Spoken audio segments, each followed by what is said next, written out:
So I finally picked up season 4 on Blu-ray. I talked about the other 3 seasons. So let's talk about season 4, the latest season. And now that I'm all caught up with the series and watched it through the first time, now when season 5 arrives, I can start reviewing that week to week. So expect me to talk about the trailer for season 5 and the release date when that comes out, and be talking about more of the show because I did enjoy the show overall.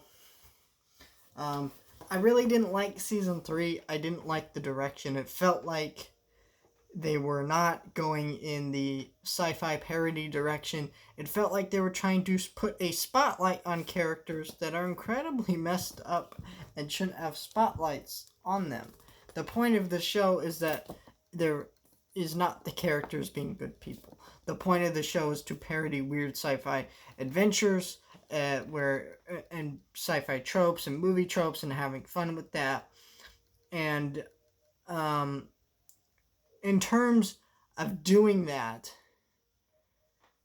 season 2 and 1 were really season 1 and 2 are really great at that. Season 3, I didn't want to think, man, is blah blah blah a good person or blah blah blah. I'm like, no, I already kind of knew they weren't. But it didn't bother me because it wasn't brought to the attention of the spotlight, and the sci-fi adventures I was watching kind of relied on you ignoring that fact and kind of that a fact you are aware of, but you also, it's a very difficult writing process. It's really hard to explain what works and why it doesn't bother me, but it just doesn't. Let's just say that. So season 4 did a great job of us going back to the sci-fi parodies and having fun with stuff, and it just being a funny show instead of it trying to give me some serious character drama and things like that. Just normal stuff, just some slight character background stuff, and that's fun stuff too. But yeah, I really liked the episode where Rick went to like a planet and he had like a toilet, and he hunts down this guy because he's just like, you pooped in the toilet, it's me.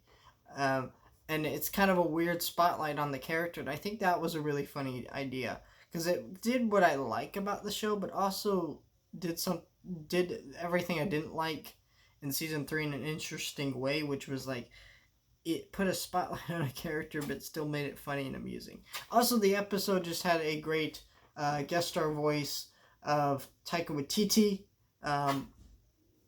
director of Jojo Rabbit. He directed episode 9 of episode 8 of The Mandalorian season 1. He directed Boy, The Hunt for the Wild People, a bunch of great stuff. Also Thor Ragnarok, stuff like that.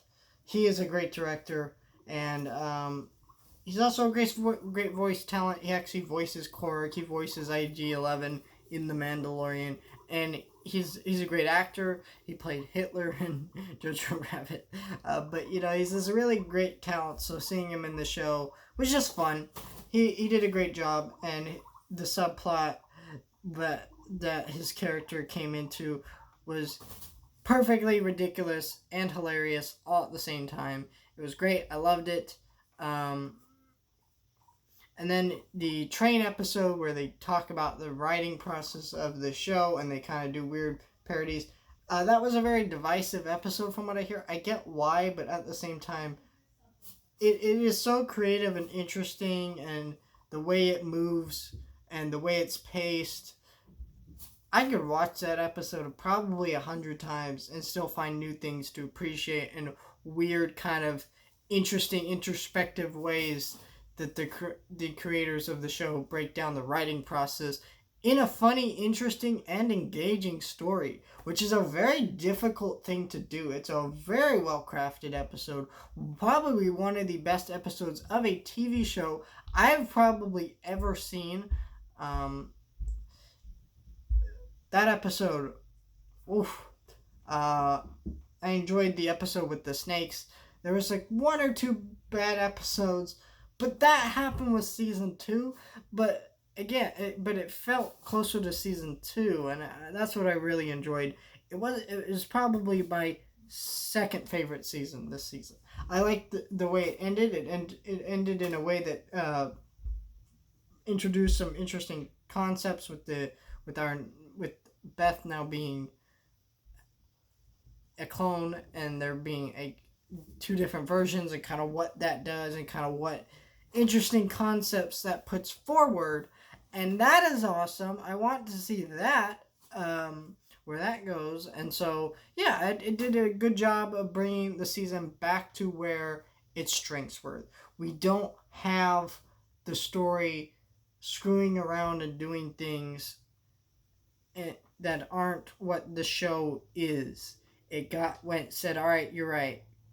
People complain about season 3 because there were a lot of complaints about season 3, and they said, all right, you're right.